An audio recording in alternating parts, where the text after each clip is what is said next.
రాష్ట్రంలో పనిచేస్తున్నటువంటి బ్యూరోక్రాట్ అధికారులకు, ఐఏఎస్, ఐపీఎస్ ఇంకా ఉన్నతమైనటువంటి స్థానాల్లో పనిచేస్తున్నటువంటి అధికారులందరికీ కూడా ప్రత్యేక నమస్కారాలు తెలియజేస్తూ ఈ పత్రికా సమావేశాన్ని నిర్వర్తిస్తమవుతోంది. నిన్న హైకోర్టు హైడ్రా కమిషనర్ రంగనాథ్ గారిని తొలగించండి అని చెప్పని ఏదైతే తీర్పిచ్చిందో ఆ తీర్పు ఆషామాషి తీర్పు కాదు. అది భారతదేశం మొత్తం మీద, స్వతంత్ర భారతదేశంలో మీరు ఎంత లోతుగా శోధిస్తే కూడా అతి తక్కువ సంఘటనలు మీకు కనబడతాయి. 2014 ప్రాంతంలో బహుశా గుంటూరులో ఒక తహసీల్దార్ రిమూవల్కు సంబంధించి ఒక ఆర్డర్, మళ్ళీ అదేవిధంగా మధ్యప్రదేశ్లో రిమూవల్కు సంబంధించిన ఒక ఆర్డర్, జమ్మూ కాశ్మీర్లో దాదాపుగా రిమూవల్ చేయాలా అని చెప్పని కోర్టు వారు తీవ్రమైన ఆగ్రహవేశాలు వ్యక్తీకరించిన, అట్లా వేళ్ల మీద లెక్క పెట్టుకునేటువంటి ఉదంతాలు ఉంటాయి. వాస్తవానికి ఇది రేవంత్ రెడ్డి గారు ప్రభుత్వం అనుసరిస్తున్నటువంటి ఒక బుల్డోజర్ రాజ్యాంగం పైన తెలంగాణ హైకోర్టు చేసిన సర్జికల్ స్ట్రైక్. ఇది సిగ్గు ఎగ్గు ఉన్నటువంటి ఒక పాలక వర్గం ఊరేసుకొని చనిపోవాలి. వాళ్ళు ప్రేమతో, ఆప్యాయతతో, వాళ్ళు ఏదో దేశాన్ని ఉద్ధరిస్తున్నామని చెప్పని తయారు చేసిన ఒక సంస్థ, ఆ సంస్థకు ఒక కమిషనర్ను అపాయింట్ చేసుకుంటే, ఒక ఐపీఎస్ అధికారిని అపాయింట్ చేసుకుంటే, ఇష్టారాజ్యంగా పేదల ఇండ్లు ఆయన కూల్చివేస్తుంటే తానేదో గొప్పతనం ఆపాదించుకుంటున్నా అని చెప్పని శాడిజంతో సంతోషం పడ్డ రేవంత్ రెడ్డి గారి చెంప చెళ్ళు అనిపించినటువంటి ఒక తీర్పు ఇది. Anybody who has got a little bit of a shame should either tender a resignation or should tender an apology to the public. నేను తప్పు చేసిన, కోర్టు నా చెంప బలగొట్టి నా నెత్తి మీద మొట్టెకాయ కొట్టేంత వరకు నాకు విఘ్నత లేకపోయింది అని చెప్పని 2 చెంపలు వాయించుకోవాలి తనకు తానే.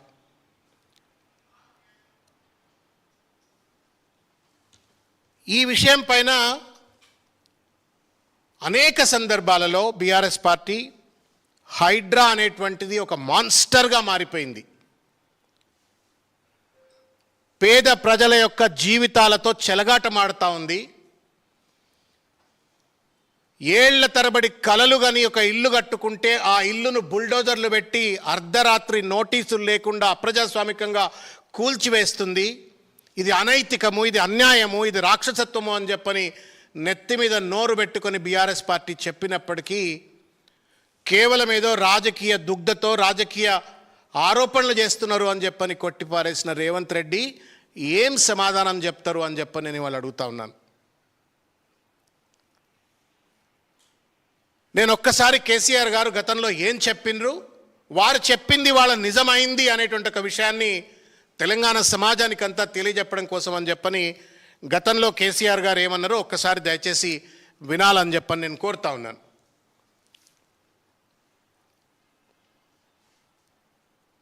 హైడ్రాని తెచ్చిపెట్టింది.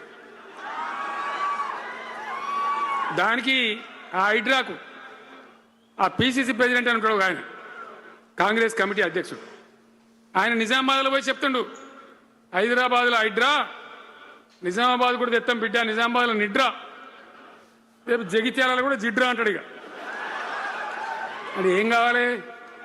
మొత్తం పేదల కొంపలన్నీ కూల్చుడేనా? కేసీఆర్ రాజ్యానికి వచ్చినప్పుడు 3.5 లక్షల మందికి పేదలు ఎక్కడ ఉన్నారో అక్కడనే పట్టాలు ఇచ్చినాం. వాళ్ళని ఆగం చేయకుండా పాపం గరీబోళ్ళు 3.5 లక్షల కుటుంబాలకు హైదరాబాదు చుట్టుపక్కల వేరే పట్టణాల్లో కూడా పట్టాలు ఇచ్చిన వాళ్ళని బతకనిచ్చిన. ఇలా ఏం కూలగొట్టుడు? అది పుస్తకాలు కూడా తీసుకుని పోరాలు చదువుకునేటి అంతే గిరితమా నేను ఒక్కటే మాట మనం చేస్తా ఉన్నా, గ్యారంటీగా బీఆర్ఎస్ గవర్నమెంట్ వచ్చేది ఖాయం. మొట్టమొదటి రోజుల్నే ఈ ఐటాంటోని ఎత్తి అవతల వరేస్తామని చెప్పి నేను మనవి చేస్తా ఉన్నా.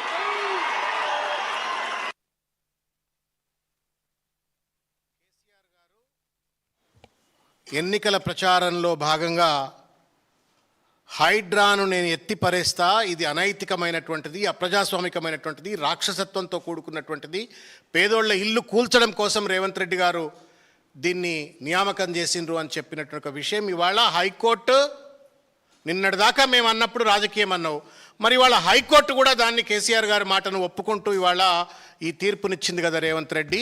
నీ ముఖం ఏ మోకాళ్లలో దాచుకుంటో సమాధానం చెప్పాలని చెప్పి నేను కోరుతా ఉన్నాను. It's an insult, shame. KTR గారు ఏమన్నారో కూడా ఒకసారి వినండి. ఒకసారి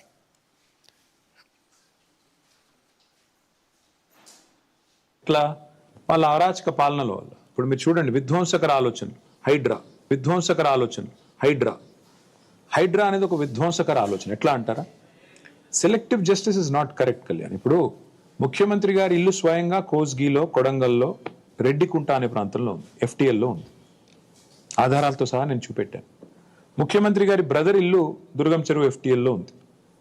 మంత్రుల ఇల్లు హిమాయత్ సాగర్ ఎఫ్టీఎల్లో పొంగులేటి శ్రీనివాస్ రెడ్డిది, మంత్రి వివేక్ది, చీఫ్ విప్ పట్నం మహేందర్ రెడ్డిది, చైర్మన్ శాసన మండలి ఉత్తా సుఖేందర్ రెడ్డిది, ఇవన్నీ కూడా ఎఫ్టీఎల్లో ఉన్నాయి. కానీ హైడ్రాకి ఇవేమి కనబట్టలేదు. హైడ్రాకి అక్కడికి వచ్చేసరికి గుడ్డితనం వస్తుంది. మీరు విన్నారు, సెలెక్టివ్ గవర్నెన్స్ అని చెప్పని ఒక పదాన్ని వారు, సెలెక్టివ్ డిమాలిషన్, సెలెక్టివ్ గవర్నెన్స్ అని చెప్పని శుద్ధపూస అయినట్టుగా ఇవాళ రంగనాథ్ గారు నిన్న హైకోర్టు ఆర్డర్ వచ్చిన తర్వాత మూతికి తాళం వేసుకొని మూల కూర్చోవాల్సి ఉండే. ఆయన కూర్చోకుండా ఆయన మళ్ళా మీలాంటి పెద్ద మనుషులను పిలిచి మీడియా ఇంటర్వ్యూలు ఇస్తూ ఉంటే ఆ ఇంటర్వ్యూలన్నీ ప్లేట్ బ్రేకింగ్లతో టీవీలలో వచ్చినాయి. అది వేరు ముచ్చట. ఆయన ఏమంటున్నాడు అంటే 63 కోర్టు ధిక్కరణ కేసులు ఏదైతే అయినాయో అవన్నీ భూకబ్జాదారులే వేసిండ్రు, కోర్టులను తప్పుదోవ పట్టించిండ్రు, కాబట్టే ఇటువంటి ఆర్డర్ వచ్చింది అనేటువంటి ఒక రీతిలో ఆయన మాట్లాడుతూ ఉన్నాడు. నేను అడుగుతా ఉన్నాను రేవంత్ రెడ్డిని, రంగనాథ్ని ఇద్దరిని, ఈ రకమైనటువంటి ఒక మాటలు హైకోర్టు తీర్పు వచ్చిన తర్వాత కూడా మీకు బుద్ధి రాకపోతే న్యాయమా అని చెప్పని అడుగుతా ఉన్నాను. నెంబర్ 1. నెంబర్ 2, హైకోర్టును తప్పుదోవ పట్టించినందువల్లనే ఇటువంటి తీర్పు వచ్చింది, కోర్టు ధిక్కరణ కేసులు అయినాయి అని చెప్పని హైడ్రా కమిషనర్ అంటున్నాడు అంటే అది కంటెంప్ట్ ఆఫ్ ద కోర్ట్ కాదా అని నేను అడుగుతా ఉన్నాను. Is it not a contempt of the court? అంటే నిన్నటిదాకా నిన్ను చీల్చి చెండాడిన జస్టిస్ లక్ష్మణ్ గారు, లేకపోతే నిన్న తీర్పు ఇచ్చినట్టు జస్టిస్ అనిల్ కుమార్ గారు, హైకోర్టు ధర్మాసనము ఎవరో తప్పుదోవ పట్టిస్తే తప్పుదోవ పట్టేంత విఘ్నత లేనటువంటి ఒక కోర్టా, న్యాయం తెలవనటువంటి ధర్మం తెలవడ కోర్టా అని చెప్పని ఇవాళ నేను రంగనాథ్ గారిని అడుగుతా ఉన్నాను. It's absolutely contempt of the court. నేరం ఇది. కోర్టు తీర్పు నేను స్వాగతిస్తున్నా, చేసిన తప్పిదాన్ని నేను సరిదిద్దుకుంటా అనేటువంటి ఒక మాట పోయి ఆయన ఏదో మళ్ళీ గొప్ప పని చేసినట్టు ఎవరో కోర్టును తప్పుదోవ పట్టించిండ్రు అని చెప్పని కోర్టును అపహాస్యపరిచే విధంగా, కోర్టుకున్న ఔన్నత్యాన్ని తగ్గించే విధంగా రంగనాథ్ గారు మాట్లాడుతున్నారంటే నేను అది రంగనాథ్ మాటల లెక్క అనుకోవట్లే. రంగనాథ్ను చిలుక లెక్క పలుకుతుంటే ఆ చిలుకను పలికిస్తున్న రేవంత్ రెడ్డి మాటగా నేను భావిస్తూ ఉన్నాను. I don't think an IPS officer would have guts to come to the media and then take a dig at the high court. హైకోర్టును కానీ సుప్రీంకోర్టును కానీ డిగ్ చేసేటువంటి ఒక రీతిలో ఒక ఐపీఎస్ ఆఫీసర్, మా డ్యూటీలో ఉన్న ఐపీఎస్ ఆఫీసర్, సర్వీస్లో ఉన్న ఐపీఎస్ ఆఫీసర్ అట్లా మాట్లాడతాడు అనుకోను. ఆ మాటలు మాట్లాడించింది నేరుగా ఆయన అధికారిక బాస్ రేవంత్ రెడ్డే మాట్లాడించుంటాడు అని చెప్పని నేను అనుకుంటా ఉన్నాను. వాస్తవానికి ఇది సీఎం పీఠానికే చెంపపెట్టు, కలెక్టివ్ క్యాబినెట్ డెసిషన్ అండి ఇది. ఎంత సన్నాసులుగా మారిపోయినారు మంత్రులందరూ అంటే, ఇంత దుర్మార్గమైనటువంటి రీతిలో రేవంత్ రెడ్డి గారు ఒక నియంత లెక్క వ్యవహరిస్తూ ఉంటే, బానిసకు ఒక బానిస అన్నట్టుగా మంత్రులు వ్యవహరిస్తూ ఉంటే, ఇవాళ ఇది కేవలం రంగనాథుని తీసేయమన్నట్టు కాదు, మీ అందరి ముఖాలను చెంపపెళ్ళు కొట్టినట్టు అనే ఒక విషయాన్ని క్యాబినెట్ కూడా గుర్తించాలని చెప్పని ఈ సందర్భంగా నేను కోరుతా ఉన్నాను. ఇంకొక విషయం, నేను ఇంతకుముందు చెప్పినట్టుగా తోలుబొమ్మ రంగనాథ్, ఆ తోలు బొమ్మను ఆడిస్తున్నటువంటిది రేవంత్ రెడ్డి. రంగనాథ్ నిమిత్తమాత్రుడు మాత్రమే, అసలైన నిందితుడు Revanth Reddy. Because he's the municipal minister. ఆయన కిందనే ఆయనకు రిపోర్ట్ చేస్తూ పనిచేస్తున్నటువంటిది రంగనాథ్ గారు. కాబట్టి రంగనాథ్నే తీసేయమన్నాడు కదా అని చెప్పి నేను సంకలు గుద్దుకొని నేను సంతోషపడ్డట్టయితే సరిపోదు. అది నిన్ను కూడా నిందితుడని చెప్పకనే చెప్పింది కోర్టు. రేవంత్ రెడ్డి గారు దయచేసి మానవత్వంతో వ్యవహరించాలని చెప్పని నేను కోరుతా ఉన్నాను. నేను ఆ మధ్యకాలంలో రేవంత్ రెడ్డి గారు ఢిల్లీలో మాట్లాడారు. తెలంగాణ సమాజం అంతా సిగ్గుపడ్డది. ప్రజాస్వామ్యాన్ని, అంబేద్కర్ రాజ్యాంగాన్ని కొద్దో గొప్ప గౌరవించేటువంటి వాళ్ళందరూ కూడా సిగ్గుపడేటువంటి ఒక రీతిలో ఏం మాట్లాడిండో ఆ మాటలకి వాళ్ళ రేవంత్ రెడ్డి హైకోర్టు తీర్పు నేతృత్వంలో ఏం సమాధానం చెప్తాడో దయచేసి సమాధానం చెప్పాలని చెప్పి నేను కోరుతా ఉన్నాను. ఒక్కసారి మన హిట్లర్ రేవంత్ రెడ్డి యొక్క మాటలను ఒకసారి ఇందాం. Hydra, the word is Hitler's favorite word, Hydra. His core team called Hydra, who can assassinate anyone.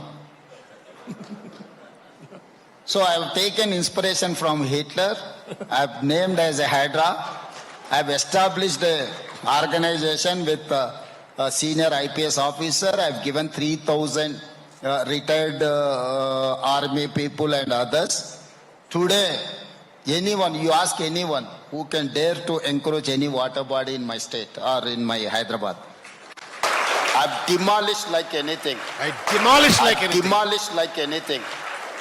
You go and Google, you can see Iran, you can say Israel or anything. You can compare with those demolitions and these demolitions. నేను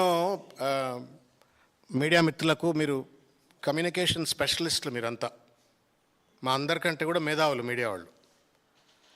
there is something called language and body language అని అంటారు. నేను తెలంగాణ సమాజాన్ని కూడా దయచేసి అర్థం చేసుకోవాలి. What kind of a person is sitting on the position of a chief minister, ఆయన లాంగ్వేజ్ ఏంటి, ఆయన బాడీ లాంగ్వేజ్ ఏంటి, ఒక్కసారి అర్థం చేసుకోవాలని చెప్పి నేను విజ్ఞప్తి చేస్తా ఉన్నాను. ఆ భాష జర్మనీలో కూడా ఇట్లా మాట్లాడారు. ఎక్కడైతే హిట్లర్ పుట్టిండో అక్కడ కూడా ఇటువంటి ఒక భాష మాట్లాడరు.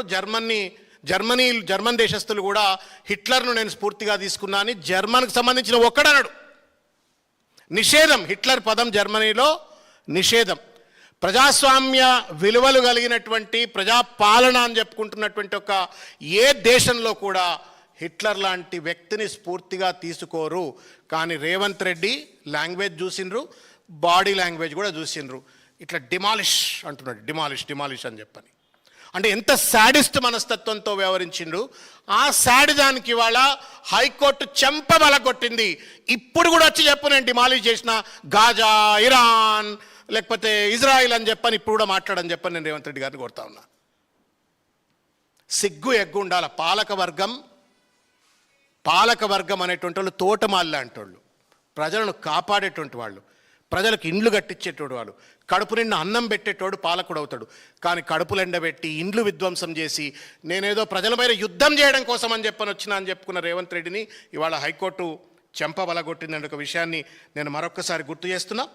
మొత్తం మీద ఇది రాజు నేనే, మంత్రి నేనే, 34 వరకు నేనే ముఖ్యమంత్రి అని చెప్పుకునే రేవంత్ రెడ్డిని గద్దె దించటానికి మొట్టమొదటి మెట్టు ఇవాళ ప్రజాస్వామ్యం ఎక్కింది. అది హైడ్రా కమిషనర్ను దించివేయడానికి. ఇవాళ ఒక దొంగ జీవో 99 ద్వారా ఆయనను అధికారంలోకి పట్టుకొచ్చి ఆ హైడ్రాను పెట్టి చేసినట్టు ఒక దాష్టికాలు అంతా ఇంత కాదు. కేటీఆర్ గారు ఒక మాట అన్నారు, సత్యపూస అయినట్టుగా రంగనాథ్ గారు మాట్లాడుతున్నారు. నేను అడుగుతాను రంగనాథ్ గారిని, అక్బరుద్దీన్ గారి కాలేజ్ ఎందుకు గులగొట్టలేదు సార్ మీరు? అపర్ణానా ఆదిత్యనా, అది మూసీలా కడుతుండేవాడు, మూసీ నదిలా కడుతుండేవాడు. వాడిని ఏమన్నారట, నోటీసులు ఇవ్వాలా, రేవంత్ రెడ్డి టీం పోవాలా, పైసలు వసూలు చేయాలా. హైడ్రా నోటీసులు ఇవ్వాలా, రేవంత్ రెడ్డి టీం పోయి పైసలు వసూలు చేయాలా, బ్లాక్మెయిల్ చేయాలా, బెదిరించాలా, లేదు కూడదు అంటే బుల్డోజర్లు పంపి కూలగొట్టాలా. ఏం ప్రజాస్వామ్యం నడిపిస్తూ ఉన్నారు తెలంగాణలో? ఏం రాజ్యాంగాన్ని అమలు చేస్తూ ఉన్నారు ఇవాళ? నేను ఒక విషయం అడుగుతున్నా, ఇల్లలకగానే పండగ కాదు సార్. ఇవాళ రేవంత్ రెడ్డి, ఇవాళ హైకోర్టు వారు వాళ్ళకి దండం పెట్టాలా, వాళ్ళ పాదాలు కడిగి పూజలు చేయాలా, నీళ్లతో కడిగి పూజలు చేయాలా. ఓ అద్భుతమైన తీర్పు ఇచ్చిండ్రు. పాపం వాళ్ళు నిరంతరంగా హైకోర్టు మొత్తుకుంటూనే వస్తున్నది.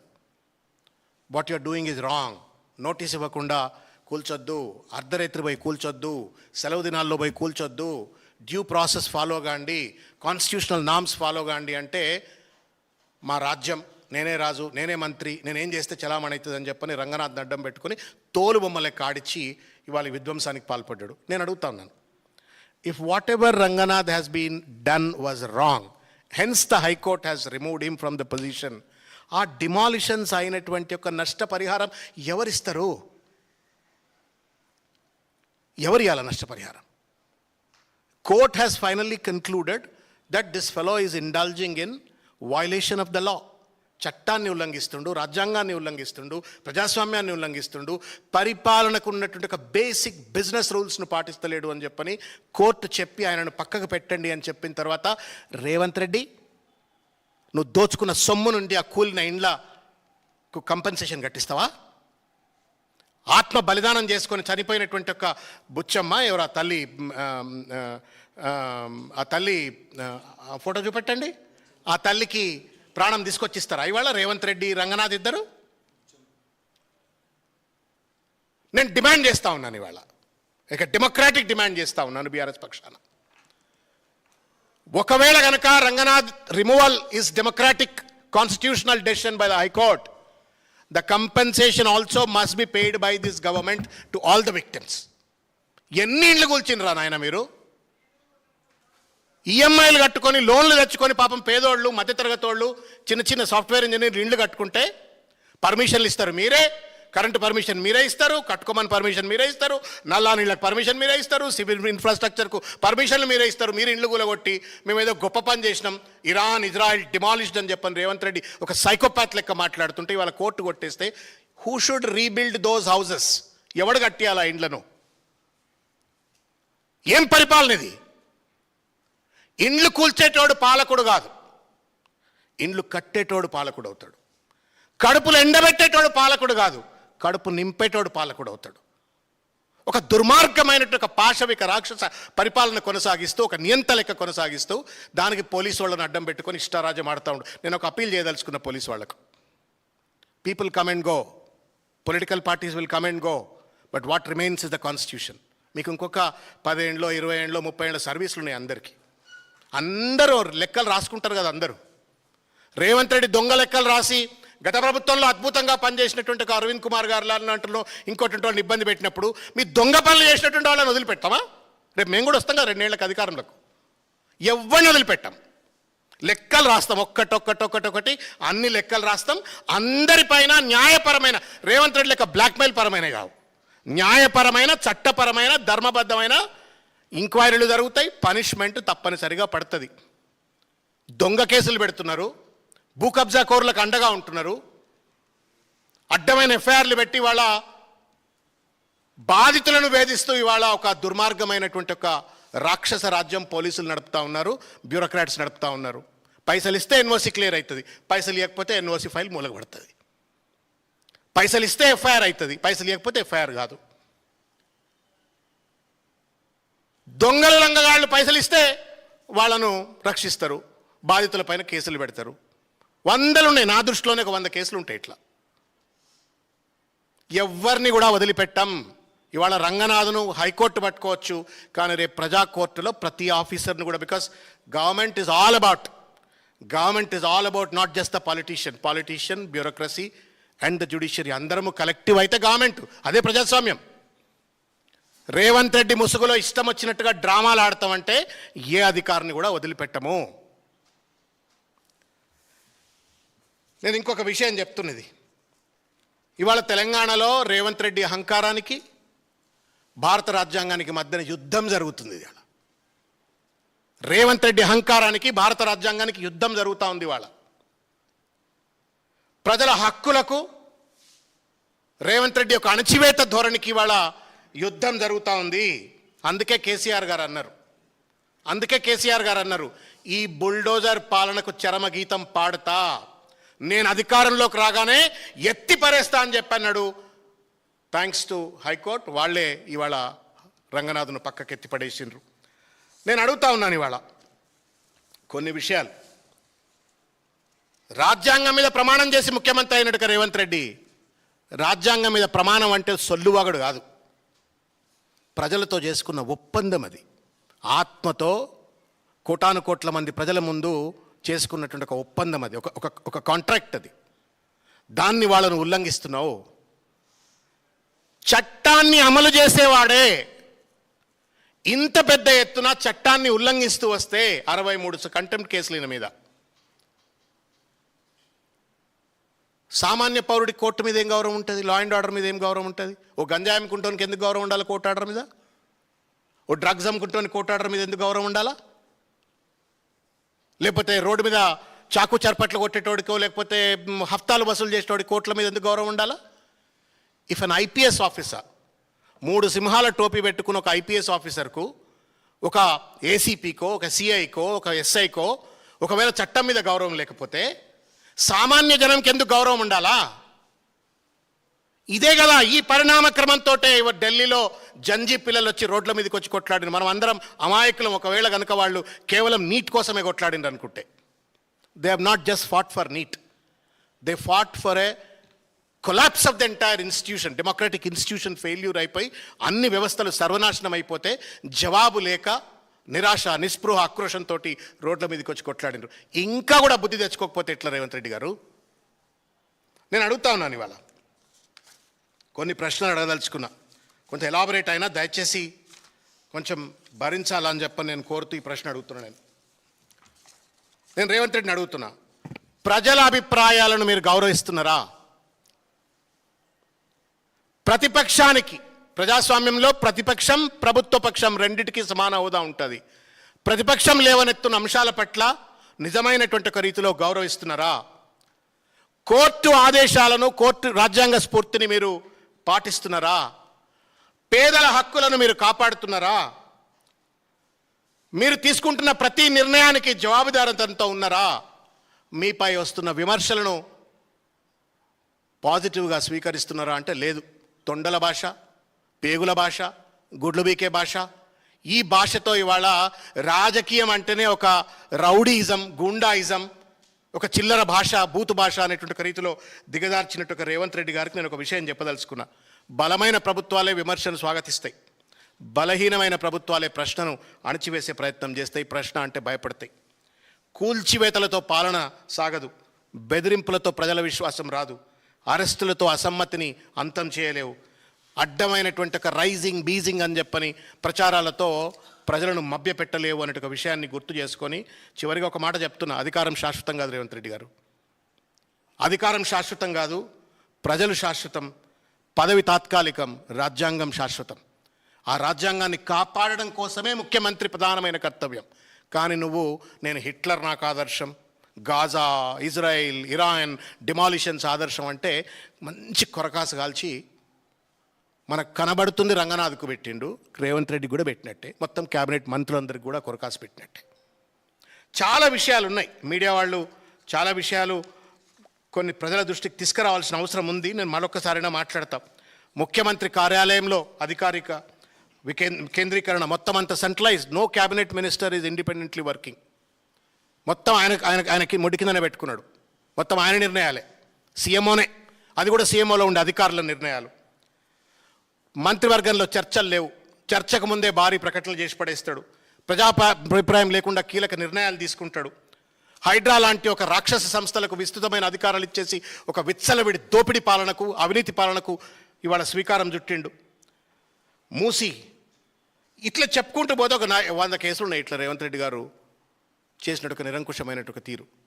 కాబట్టి ఈ నిరంకుశ పాలనకు, ఈ రాక్షస పాలనకు, ఈ రంగనాథ్ రూపంలో హైకోర్టు తీర్పిచ్చినప్పటికీ కూడా రేవంత్ రెడ్డి యొక్క నిరంకుశత్వం అనేది బయటపెట్టినట్టుగా భావిస్తూ నేను 2 ప్రధానమైన డిమాండ్లు చేయబోతున్నా.